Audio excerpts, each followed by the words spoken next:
Hello, we're live, and today we're going to be talking about slashing your inventory fees because of Amazon's new low inventory fees that we're all being hit with. And of course, I know that we were given that money back, and I will go over how to find what money you have been given back. We'll call it Amazon's practice run, right? For the low inventory fees, how to find that and how to help you avoid getting them moving forward and what ASINs are actually causing them, just all the things. How are you, Nicole? I'm good. Hi.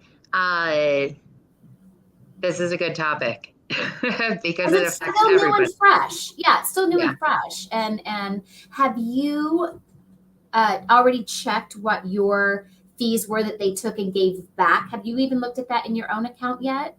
So I looked when that new tab came out where you could see everything. And then I think when the fee started to be applied, I looked and you could see under each transaction where it was included. And then that was pretty much the end of it for me. And I think there was a point too where I saw how much I was owed back, which I want to say was about $6,000. It's huge. But That is it is huge. huge. Yeah. And it really comes down to, fast moving, lower margin items that I was experiencing that a lot with. So when they first rolled out that whole rule, I sold through it and then I saw what was going to happen because you can't continue to sell with that fee unless the price goes up. And once the price went up, then I was able to send inventory back in.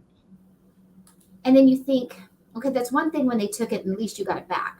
But it's like if your inventory low inventory fee was 6,000 every month all year long, I mean, you add that up, it can be quite a lot of money. Now, everyone's volume is different, right? We have smaller sellers that are, call it a hobby seller, their car payment money, and then there's high volume sellers like yourself, and then all the in between. So I made a cheat sheet kind of for myself because I went and looked for my low inventory fee, in that first month when we were all learning it. And then after I knew we were all getting it for a full month. And then I went to go check it the other day again. I'm like, oh, I forgot. How did I navigate that? Let me make a cheat sheet. And then I thought, great, this will be a great YouTube video because a lot of people out there are struggling with that as well. And hi, Shirley, I see you there. Hello. Okay, well, I'm going to jump right into this slide. So when I do, I'm not going to be able to see it on, like I won't be able to see you and what's going on. So just make sure that I'll tell you. I'll tell you if it's doing what it's supposed to. I did want to say, you know how you go to that place where it tells you low inventory fee and you can hold on, let me see what it's called. Give me 1 second. Okay. Hi, So Ryan, thanks for joining. if you go to FBA inventory and then you click on, it says you have however many SKUs subject to low inventory level fee. So like mine says 11 right now. But then if I actually click on low inventory level fee as a filter and click on fee will be applied, there are 12 SKUs in there. And that is something I wanted to bring up because I don't know if they that do happens. conflict. And that's why I'm going to show you the two ways that I find the reports. And because it's kind of like Amazon on one end and the back end, the IT people or the people who are putting it together don't talk with the, it's like most companies, right? So I don't know that I have it perfected yet either, but I definitely know how to navigate and find the things. So I'm going to go ahead and present my screen here, my little cheat sheet tutorial. So I like visuals. So for those of you that are watching that are visual learners like me and want to know what it looks like, where to click the button, and this is for you today. Okay, so starting off, and this is like, I'm keeping it super simple, basic. When you log into your Amazon Seller Central account, we all have the 3 lines that are up in this area. You click on that to get to your menu. For those of you who are advanced at navigating Amazon, I realize this is baby, like beginner, but I want this to be for everybody. You're going to scroll down to inventory to populate this menu. Then the first area you can find it at is clicking on FBA inventory, okay? Now, once you get there, it will take you here. And I'm pointing out that I have my filters already. So I clicked on this to SKU link for my account. I've already programmed my filters. We're going to get into that. Just bear with me. So I already had 2 SKUs that were subject to low inventory. And now the next page, if you click on those that 2 SKU, that link where that was clickable, by the way, where it says 2 SKUs, this is a clickable link. When I clicked it, it took me to the next page. Now the next page, this part here, the sell-through sales summary, there's a lot more things available, but it's such a long line that I just wanted to screenshot and hyper focus in on this area. So these were the 2 items on mine that popped up. So in the last 90 days, I had sold 196 units of these. This was my sale amount and so on for this second item. Now, it's saying that it's healthy, that I have 66 on hand. They recommended a minimum of 59. So I'm not sure why this showed up here, other than maybe because I'm getting dangerously close to what they want me to have in stock. And then on this one, I'm already at low stock. So I'm currently already being charged when I sell through on this item. They want me to have 88. I only have 54 available because we can follow down like a Google Sheet what it is. I also screenshotted further down on this row. I took a screenshot so it would be much bigger what they want me to send in and by when. So they wanted me to ship in 39 units in 6 days and 84 units in 6 days. So this goes back to our theory, Nicole. You and I have talked about this. Me and Lucy have talked about this, where they want you to have that historical 28 days of supply in, but in reality, they want you to have 90 days of supply in. Yeah, and even if you send in that 39 there, it shows that you've sold 196 in the last 90 days. So when you're looking at this, and I see, so on the top one, you have a 22.3 historical days of supply, which is what they're actually measuring your fee on there. When you look at this, do you then take it, okay, I have 66 on hand, I need 196 on hand, yes, or exactly. I'm looking at it. If I have sold 196 in 90 days, that's what I am trying. That's my goal to have in at Amazon. And I've mentioned this a few times on the Friday lives that now that I have started doing that in the last, month and a half, when we've really kind of honed in on this, I have had some increases in sales. In fact, my numbers last month were almost 100% higher than that same month last year. The only thing I changed was really ramping up the inventory so I wouldn't be hit with these fees. And I thought, well, we'll see how it goes. So kind of interesting. I don't know if Amazon is rewarding us temporarily because of it. I really don't know. I imagine if the theory that it's spread out more, you have more in stock and it's spread out across the US, you're getting the buy box in those regional buy boxes more often, if that's really a thing. Could be. All right, so I'm going to click onto the next page. Now, how to set up your filters so you can get this to populate. These are the filters right below it. This recommendation, AWD, all of these have drop-down arrows that you can click on. In this case, I was hyper-focusing on today's topic, which is the low inventory level fee. Click on that drop-down menu. When you click on that, I have blown this up really big so you can see it. You can choose what box options you want. Well, I, of course, only want to see the ASINs where a fee is going to be applied because that's what our concern is. But if you want to see these other options, go ahead and click them. There's no right or wrong. You can go back and change it later. Likewise, each one of these drop down, this little arrow right here, when you click it, will have little drop downs like this pop up. So if you want to see any of the other data they have to offer, go ahead and click that.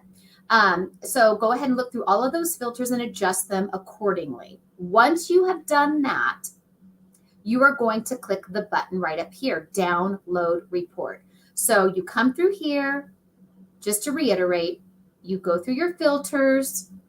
Once you're done selecting the things you want to know, you're going to click download report. Is all of this making sense so far? Clear as can be. Okay, good. Now, What I did is I then uploaded my report, because once you download that report, I want to say it downloaded in a CSV file. I converted it to an Excel file. If you have the paid version of ChatGPT, which is, I think I pay $20 a month flat for it, but for me, I use it enough to justify that. The paid version of ChatGPT, you can upload Excel files. So I wanted to know what exact ASINs was causing me these fees. So when we download that report, it's going to download the report of all of our ASINs, all of them, even the ones that are out of stock. Everything that's in your account is downloaded onto this report. To me, that was overwhelming. If you are already good with Excel spreadsheets and don't want to pay for ChatGPT, you're good enough at navigating Excel sheets, perfect. Go ahead and navigate your Excel sheet. I know that you can sort them and everything. So that's how you can sort it, is by the exact ASINs of what you pay low inventory fees on, how much you paid for each ASIN. And now that my filters are set, I come back weekly, like when I do my Finance Fridays. For those of you that follow me know I do Finance Friday. That's also the day that is a great day for putting in all of your online orders. Then I can know, like, what do I need to order? What do I need to get? What store do I got to go to? What vendor do I got to contact? Wherever you're getting your inventory. Now, this is a screenshot from an email from Amazon. So how much did low inventory fees cost you? Now, for the trial run, everything with Amazon is like a month delayed. So everything in June, my understanding, we're going to get hit with that bill in July. Like everything is like this month lag.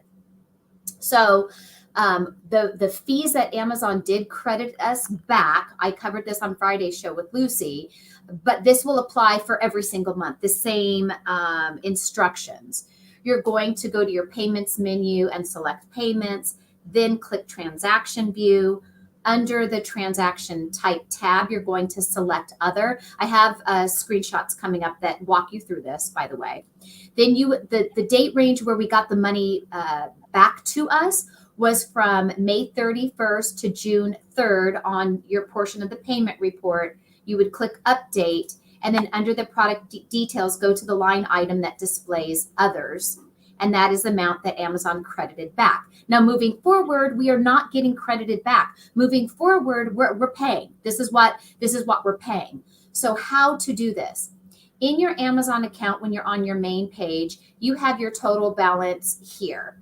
And so you click on that balance. At the time I took my screenshot, my balance, I had this dollar amount in there. So you would click on your dollar amount. What that does is it pops up a window that looks like this. What you're going to do, step 2, is you're going to click on this tab that says Go to Payments.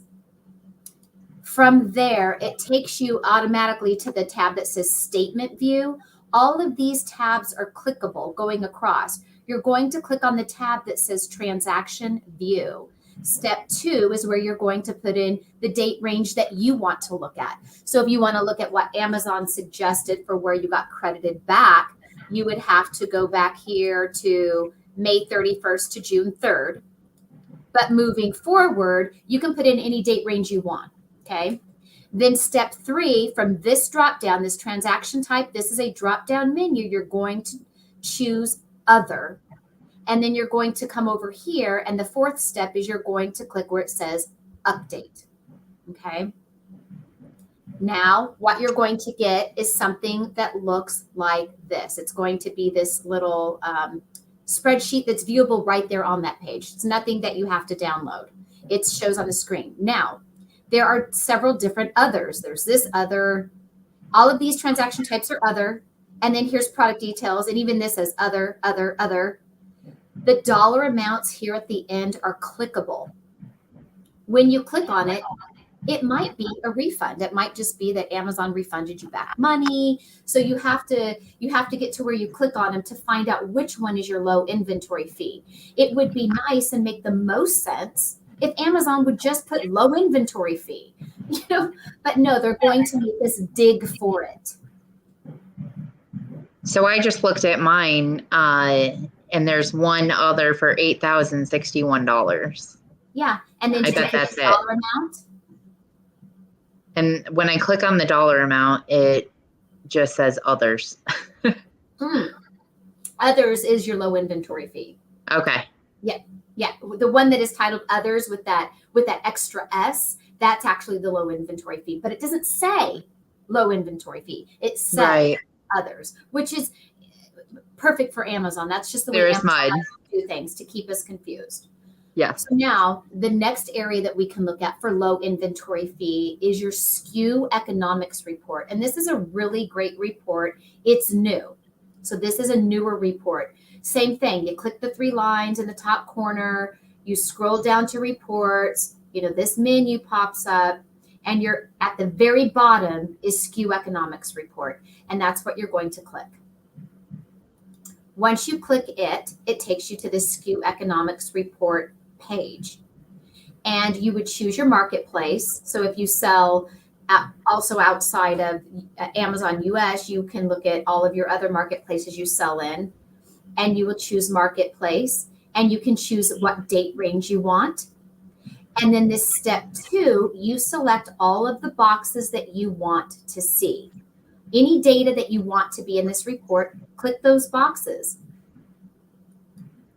And then here's the rest of what the boxes are. You can see your advertising spend. I like to put advertising spend as well because it will tell us what ASINs.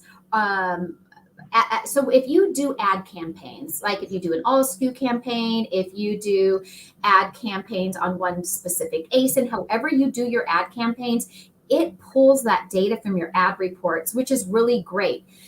And why it is great, and I know this doesn't have anything to do with low inventory fees, but this is still going to be about you analyzing your ASIN at the ASIN level. Let's say you have a really good selling ASIN and you sold 100 units a month. According to Inventory Lab or according to the SKU economics, it's profitable, but then it pulls in your advertising spend data. What if you're not profitable because you are spending too much on advertising that product? So it can help you maybe adjust your advertising and try to get that cost spend down lower. So I think knowing your ad spend at the ASIN level is really, really useful. Is this the only place to get that information? Yes and no. If you are good at doing your ad campaigns, you can go within your ad campaign data and see what specific ASINs are getting ad spend within your ad campaign. So no, this is not the only place, but a lot of people are not really savvy at navigating their Amazon ad reports. So if you're not really savvy at that, then this is very, very helpful. So I like to do this. One thing I didn't mention is when you are in your Amazon seller account, when you're just looking at your inventory as you do, if you click on your SKU is clickable. It gives you the data on the SKU economics report at the single ASIN level. So you can go ASIN by ASIN in your account and just click on the actual SKU, and it will give you your SKU economics on that one single ASIN. But for this report for SKU economics, we want all of it on all of our ASINs and our entire account in one report. So once you're done clicking the boxes of the information you want, click Generate Report. Then it gives us a report to download. So here's that Generate Report button. What happens is it will populate a report down here. When it's ready, of course, it'll say ready. Then you click download. So I suggest you do this at least once a month. I like to run these type of reports, generally at the end of a month, just so I can check it at the monthly, what's going on that month. If you want to do it weekly, bi-weekly, it's up to you, but at least do it once a month. Now, this report, it's the same situation. You're going to download it. I believe it also downloads as CSV, not an Excel, and then you can convert that file to an Excel. And just like before, you can organize that Excel file, or you can upload it into your paid version of ChatGPT. I use ChatGPT because I I like how ChatGPT spits out the answer in seconds. It will just run that whole report. These are some questions I have asked it that gives me back answers and things I want to know. I told ChatGPT, I am trying to figure out low inventory fees. Can you give me the total paid? So whatever that report time frame is, it's going to go through there, like, on our paycheck portion where we had others, it's going to tell me my total bill. Your low inventory fee for this time period of that report was $586. It just gives you the answer. The other question I've asked it is to give me a list of ASINs that caused the low inventory fees along with the corresponding fee amounts. So if ASIN 1 gave me a low inventory fee, I want to know for that time frame, how much in low inventory fees did I pay for just that one ASIN? Maybe it's 180 on this one. It's 50 on another, 70 cents on another one. So I want to know who's the culprit of the largest chunk of my low inventory fee. And is it an ASIN I care about it? Is it an ASIN I can get more of? It allows you to make those decisions for your business. Then I asked ChatGPT, or told it, this is Amazon's report of what I need to send in to avoid low inventory fees. Can you tell me the ASINs and how many to send? And in seconds, ChatGPT gives me a list of ASINs and how many I should send in. It just makes my life where I don't have to think and sort an Excel sheet, because I just hate doing that stuff. I just absolutely hate it. And Tina. Yes. That last question, go back one slide. Yes. Okay. Can you tell me the ASINs and how many to send? Yes. Is it recommending to you the 90 days? You know what? I don't remember. I will have to actually go back to my ChatGPT, and I'm going to have to look and tell you. That's a really great question.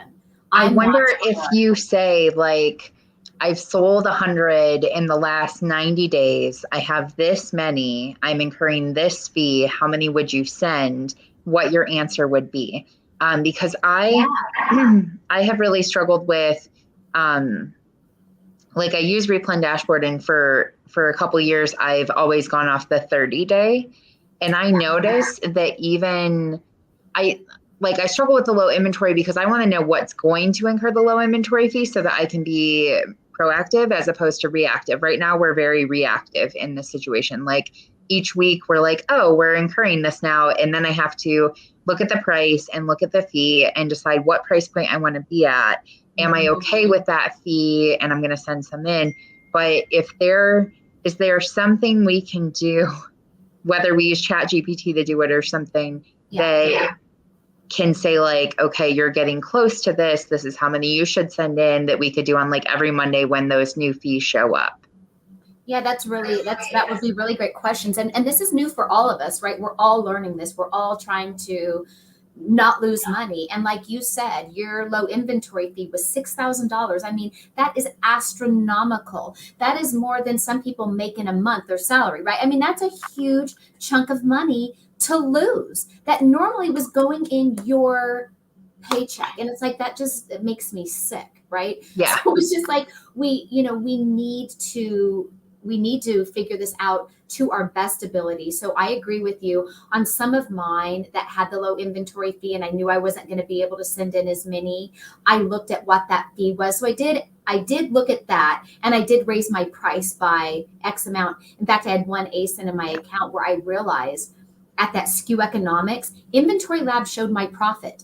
When I would go in Inventory Lab at, like, what items had sold, it showed the profit of it.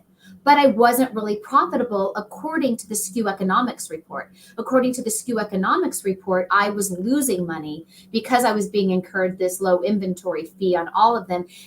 What Inventory Lab said and what my SKU economics report said were, one was profit, one was loss. And I raised my price on all of those. So now I know for sure I am profiting. So I have been playing around with this since it came out a month ago. And I feel like I'm getting better at it. I'm definitely better at what reports I want to pull and getting better with what questions I want to ask.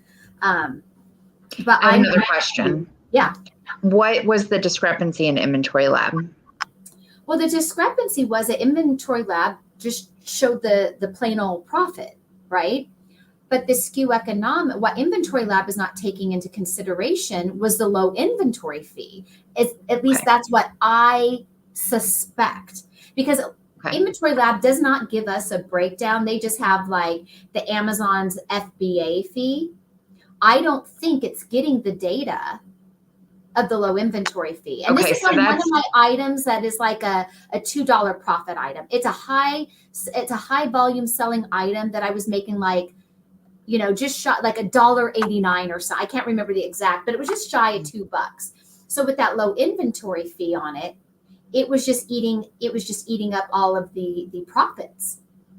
Okay. So that's, I think, a really important point.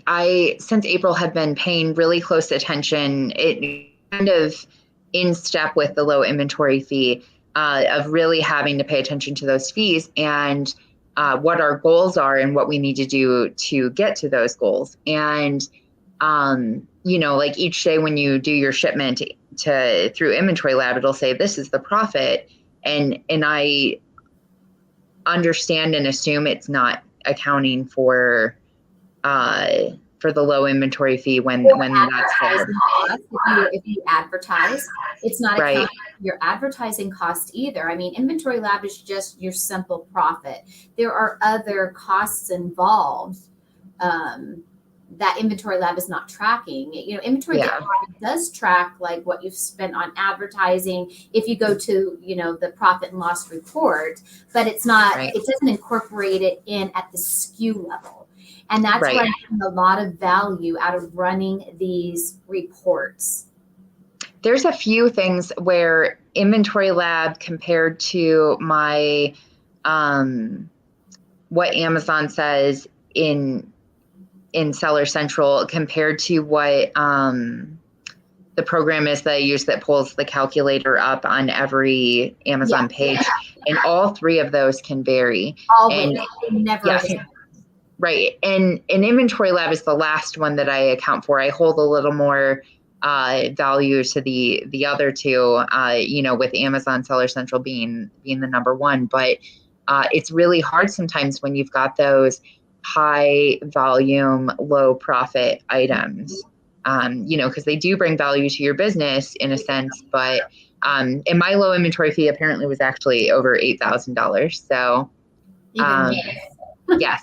Yeah. And I told you I have my friend who I talked to and stuff. There were a lot of phone calls I had to him about just, what do you do with this? You can't send in more until, people are going to raise their price. How do you get the whole world to raise their price on stuff? And, there's that point of uncertainty or that area of uncertainty for even a month or a month and a half, where you don't know, so you're looking for other things and it usually ends up working out okay. In the meantime, I found more profitable items that I was able to add to my catalog, but, at the same time, nobody likes to be uncertain. No. And that's why we have to do the best that we can do with these reports and analyzing our data. Analyzing your data is crucial to the success or failure of your Amazon selling business. It just is. There are too many fees in Amazon's world today. In Amazon 2024 is much harder than Amazon was in 2015. We are now getting such a smaller portion of that profit, and that's why we have to analyze and run this data. But that's not the fun part. Like it's just not fun. And so you have to find these little shortcuts. But I also know that this is how I make my living, and it's crucial that I understand this and know how to do this. This is again why I pay for the paid version of ChatGPT, because for me it's worth the $20 to call it my employee, to upload my Excel files and just ask it, please extract this from the Excel file. Please tell me what the, because I've given it the Excel file. I just feel like it's my secretary that I'm asking to run this task for me very quickly. So that's why I love ChatGPT to help me with this data and breaking it down and understanding it, especially at the SKU economics level, and taking into account your advertising cost if you are someone who does run ad campaigns. I don't. I don't run any. I used to, though. Yeah. A few years ago, there was some rumor going around, run at least, a small percentage and you'll sell more. And what I really find is just staying competitive, with my repricing and things like that. But if I created more listings and, newer stuff I needed to draw people to, I would for sure. That's actually how you and I met a few months ago. This low inventory fee, I was like, oh God, I have to create listings, or I have to, I have to do something different. I'm a private label seller. So yeah. I do some retail arbitrage for sure. But the bulk of meat and potatoes of my account is wholesale buying, private label items, custom bundles. So I don't go in to Walmart and sell on the listings that everyone else is on too. Now I do, but that is a part of your business, part of the pie of my account. So I have to advertise to get momentum on my products. Once I do that and they have a decent sales going, I still advertise, but I spend very little. I spend very little on advertising for what I get back. It's been always worth it for me. One ad campaign I did when all I was a retail arbitrage seller, I still do to this day. And it's that catch-all. It's that advertising campaign that I put everything in my whole account. It's not custom for how I do other ad campaigns, but it's the simplest catch-all. Everything is in there at like a 7-cent click per click. And in fact, I will log into my account and I'm going to tell you currently the stats on that particular. Oh, I'd love to know. Well, and advertising is kind of the next step, maybe like the next conversation I would have with you, because I have created listings and some of them have sold, but a couple of them have not. And it's been over a month since I created them. And I know they would sell. So that would be kind of the next thing after making a listing. Yeah. So I have several ad campaigns in my account. So hold on. On this particular one, which is not all of my ASINs, because it's just all of my like retail arbitrage ones. Hold on. It had so far this month. Let me sort it so it's at the top so it's easier to read across. Okay. It had 1,398 clicks. It averaged out to 20 cents per click. I got 133 orders. I spent $280.16, and I got in sales $2,381.78 in sales with an ACOS of only 11.76% on that particular ad. And I try to keep my ACOS around that 10% mark. I have another ad, which is like a single SKU. I spent $17.67 to get 21 orders. It produced $298.70 in sale with an ACOS of 592. Now, remember, when I'm running that SKU economics report and I factor in my advertising cost into that, let's say, that I spent the $17.67 on ads for that item, and I made the $21 in sales. But if I had low inventory fees on that as well, was I profiting or not profiting? See, and that's where, for those that are also advertisers like myself, that portion of your SKU economics report, when you run it to figure out where you're really profiting at the ASIN level, mixing low inventory fees if you have them. What if What if you even have long-term storage fees? That factors in. That maybe there's SKUs that have been sitting there that you're not selling. That's the opposite problem of low inventory fee, right? We've got the monthly storage fee, we have long-term storage fees. And so when you take that into consideration, and we have to have 3 months of supplies at Amazon to not get the low inventory fee, we're paying monthly storage fees on it. Which one is the greater fee? The monthly storage fee or the low ASIN fee? It's just really a pickle too, because then you have, the most detrimental thing to my business is them taking away the buy box. I'm perfectly fine selling ASINs. Yeah. And, sometimes it's painful if it's a fast mover. So let's say it sells thousands a month. And so you've got your 30-day supply, but then if you decide, okay, I'm going to give you your 3-month supply that you want, and then they take away the buy box, because they found it cheaper elsewhere, for people doing OA or whatever. Now you've got 3 months of stuff that you tank basically in order to move it, you and everybody else. And that's actually the biggest pickle I have with Amazon. It's just, I've got 500 of something in the barn right now that I can send in and lose money on, or it can sit in my barn and I can lose money on it, because I don't return anything. So it's what do you do with that? But just to be clear on that report, you can pull your low inventory fee and your cost spend, both of those on the same report at the ASIN level, correct? Yes. That's incredible and very insightful. So like when you say all those fees or whatever, maybe that's where maybe it was one that was advertising well, but maybe the low inventory fee or whatever, was causing it to just not be as profitable as you wanted it to. ASINs that shocked me.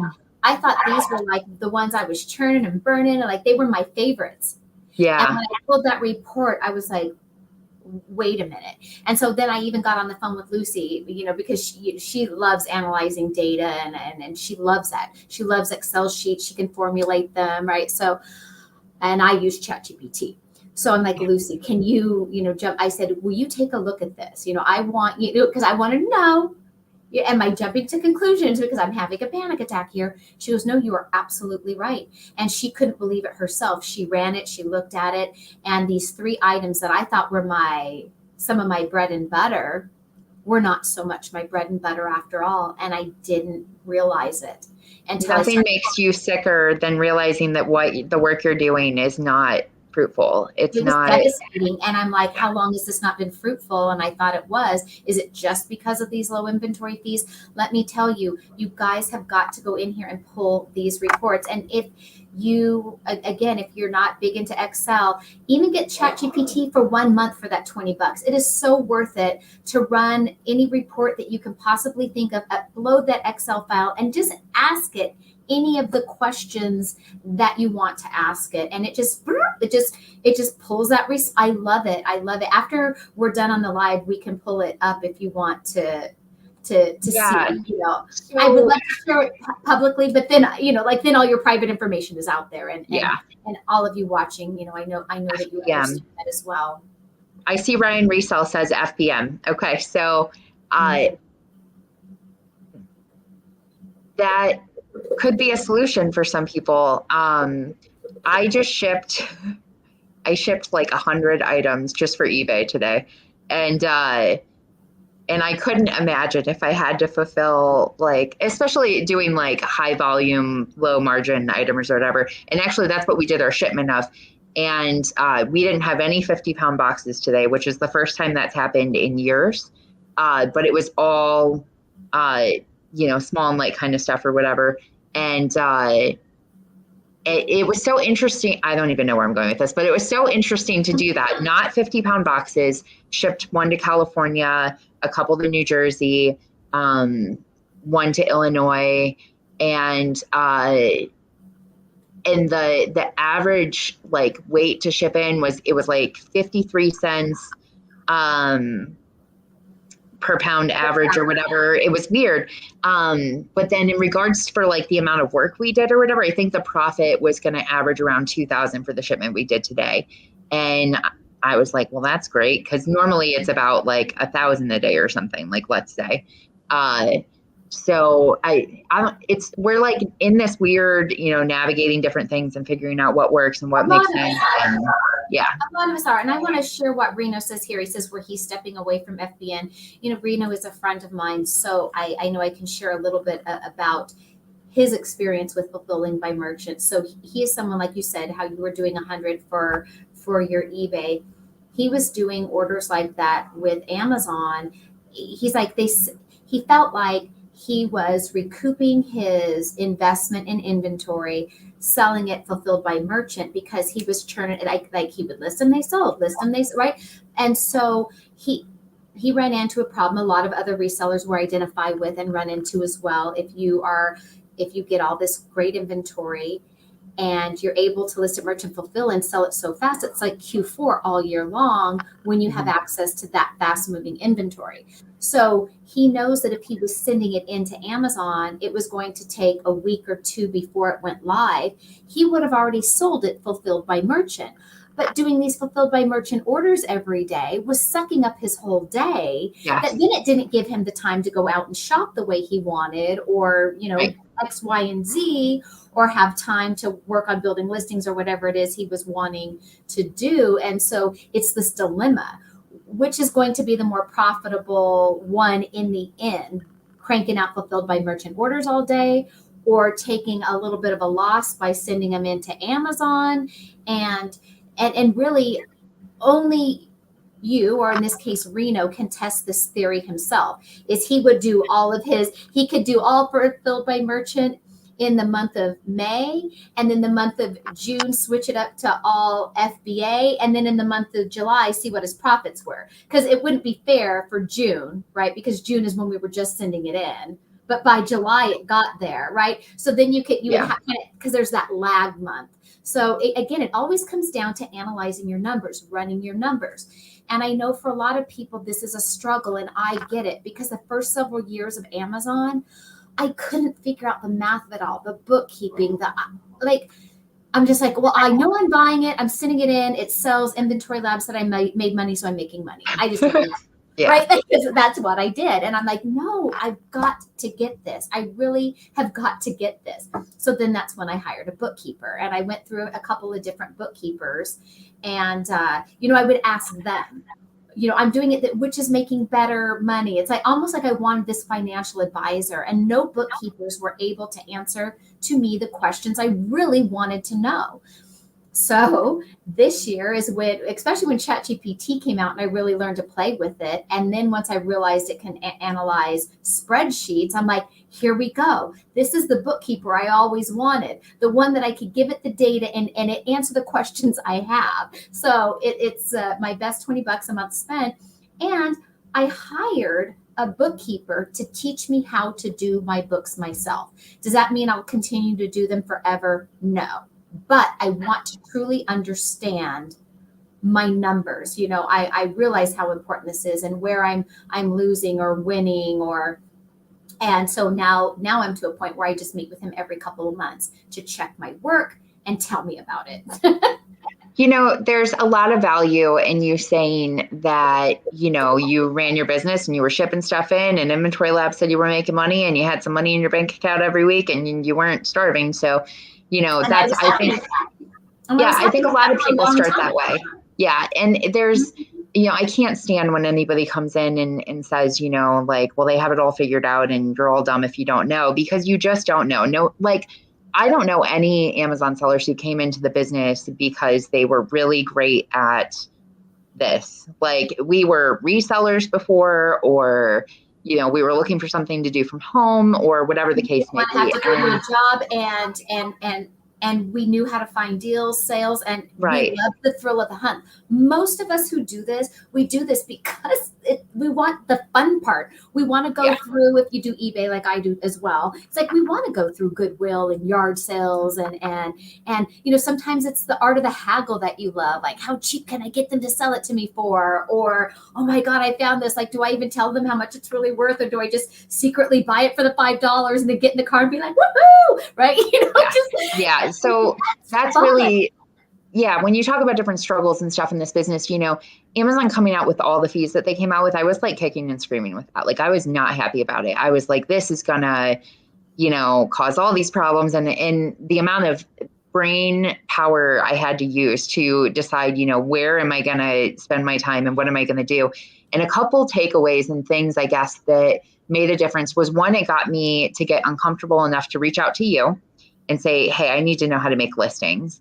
And then also in holding back, even though, I wanted to send more of those items I incurred those low inventory fees on, I held back and I was patient. And patience is not something that I do well. The other thing that it allowed me to do was like, okay, I got to find new stuff to sell because I can't sell this stuff until I know the price is going to increase. So now I have to spend time looking for new things to sell. And I hadn't done that in forever. I was riding the wave of the things I had found and what was happening after I took a really hard look at my numbers on April 22nd. I remember the date.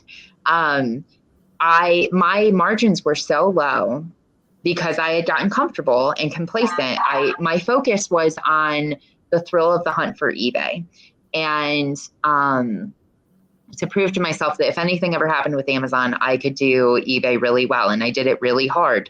And, but I need Amazon at the end of the day. So, I then started looking for new stuff. And I had one day where I spent so much time because I will just go until I don't go. I just work and work and work. And, yeah, I love it. So it's fine, but I didn't find anything. And then the next morning I got up and within the first 10 minutes, I found 10 things. And that's the difference between, I guess me and some other people, some people would put that they would find it or not find it and quit, or you just get up and try again and it's out there.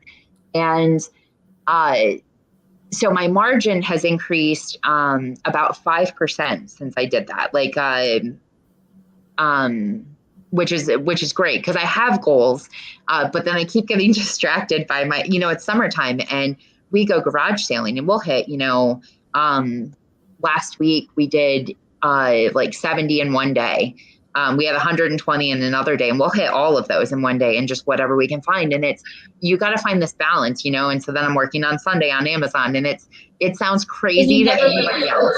Right? But at the same time, you're home and you're with your family all the time. Like, so It's like you guys are all together and spending time together. I get that. Yeah. Like today I went to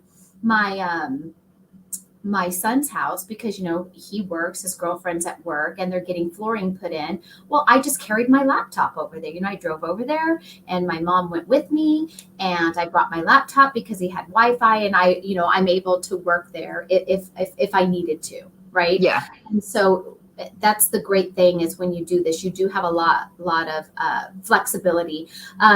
I put up there, and I'll put it up again. I hope this is true, Brian. I have thought this and hoped for this as well. Let's put it out in the universe because it's awful. And for Amazon, always saying their warehouses are too full, you think that they wouldn't want us all shipping in so much more inventory.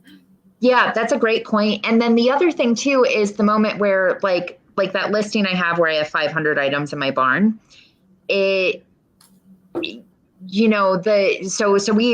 Me and 50 other people have a bunch of this inventory sent in there, and then they take the buy box away. And so now that inventory is just sitting there, and obviously we have to lower the price to get it to go through or whatever. But it's incredible to me that that's even a problem. That like, why take a buy box away? Everything sells so well with a buy box. Like if people are clearly buying it, let them buy it. That like let the consumer make that decision. And these are conversations I've had for years, but not with anybody, with the same person over and over again. And it's maddening. But we talked about this low inventory fee and we were like, man, it really hits your low cost item, your small and light or whatever. Right. And why isn't it a percentage? So maybe it's, 15% or 20% or whatever. And it's a percentage as opposed to, 36 cents, 70 cents, 97 cents or whatever. I don't know. I guess they got to watch our show. volume sales of some low margin items. And then I also have my high dollar items, but they're like the slower sellers, right? Yeah. And they all come into factor. I tell Reno to shut up because he says I need 2 monitors because I do too. I just have the single monitor or I have my laptop. I actually put the other monitor up here and I get confused. I don't know how to do it. It confuses me. I don't know how to either. And I'm not afraid to tell people I don't know. I have my laptop that I work on and people are like, you do that on your laptop? Yep. Me too. Look, I'm super simple. And Reno says he has seen your barn and it's crazy. Yeah, he's been in my Whatnot shows, and it's weird because that is such my distraction in life, and I don't know what my deal is right now. I might be going through like a midlife thing or something.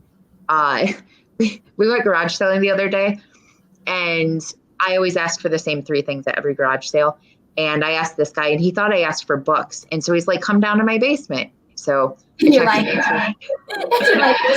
spray. As I so I checked my fanny pack for my phone, made sure I had my phone in case he locked me in there. And he takes me down to his basement, and it's like stepping into a kid's room from the late 80s, early 90s. And he's like, here's the books. I have loved that because I am a kid of the 80s and early 90s. And so he let me look through all of his stuff, and I pulled out these Lisa Frank folders and these old Trapper Keepers, and we got a Nintendo and all this stuff. And, so I'm supposed to be looking for, higher, profit margin replens. And instead I'm like, oh, garage sales and people's weird basements and, whatever else. It's a pickle, but I'm happy. And that's the thing too. I'm usually happy. So yeah, because there's value in that. Fun to us, right? There's also the things that you just need that are fun. Yeah.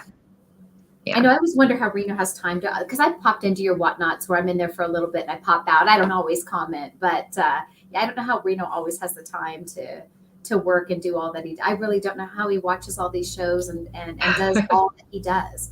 Like I just don't understand his Duracell bunny energy. And Ryan Resells Infinity has a YouTube channel.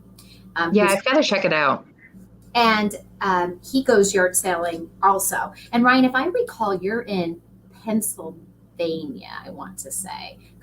Nice. Correct me if I'm wrong, but I think he's in Pennsylvania. And you guys live in parts of the country that are so great for yard sales, garage sales, and flea markets. And plus you have a lot of houses and communities that have been around for a long time that people have that old stuff, old neighborhoods. Oh, okay. He says no yard sales. I thought you did yard sales. You really don't have yard sales? Oh, okay. He doesn't go to. I thought he went to yard sales too. No, we have yard sales. He's in our area. Oh, okay. Okay. Oh, yeah. Okay. So you want to hear my garage sale story? Okay. Okay. I wanted to tell you this, but I want to tell it on screen because it's so incredible. So we go garage sailing. And the third house we hit, we garage sailed 3 days last week. The first day we went, it was a total bust. It was terrible. The second day we go, so we're at it again, right? That's the secret to success. And we ask the same question at every garage sale. We ask for the things we're looking for. And we stop at the third house. It's not on our list, but we're driving by and I swerve real fast into the driveway, right? And it's this guy and he's cleaning out his parents' house. His parents have passed away. So he's like 60-ish or so. He was a kid in the late 60s, early 70s. And so he's pulling all these clothes out and they're all these vintage clothes and they're just beautiful, Tina.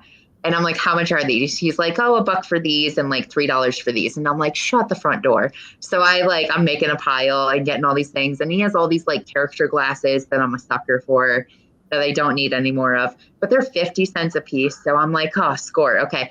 And so he says, I have a comic book collection. And he said, but I can't get it out today. And he wouldn't let us go in the house. He said the house was terrible. And so he's like, I have a comic book collection, but if you come back tomorrow, and we're like, we're totally coming back tomorrow because half the garage sales weren't happening that first day. They were going to be the next day. And so we show up and he only pulled out half of them. he ended up having almost a full run of they were all Silver Age. He had almost a full run of like the Flash. He had like a lot of DC stuff, and which is good for my family because we have like a whole Batman basement. They're like DC fanatics. So we paid the man or whatever. We made a deal, right? And my husband would be better to tell you this, but we had like really good books in there. We had like first appearances and like key issues and things that like you just don't get ever unless you consistently show up and consistently ask and get no's like 99% of the time. Mm-hmm. So it was just like such an incredible, and they were like graded too, which was really awesome. So he has more, and we're going to go back and hopefully pick up the rest of the collection, but it made my family very happy. So. That's very cool. Reno, yeah, he said he sent you an estate sale. He didn't want to know, did you go? Yeah, so I reached out to that lady, and she was selling from that estate sale before the estate sale happened, which I thought was super weird. And I tried to clarify with her. I was like, okay, so is the first time to buy at noon on Friday or what? And she's like, well, yes, everything's there except for what sold before. And I'm like, okay, what sold before? And she's like, well, I'm not there. And I'm like, okay, this is so unhelpful. So no, I didn't go. It was on the other side of Cleveland. So I missed out on that. But that's the thing too, is like it's all everywhere. You just have to find it. You just have to find it. Yeah. So that really was kind of it for our show today, unless anyone had any questions. And if you, this Friday, we weren't going to be live. Lucy is going camping.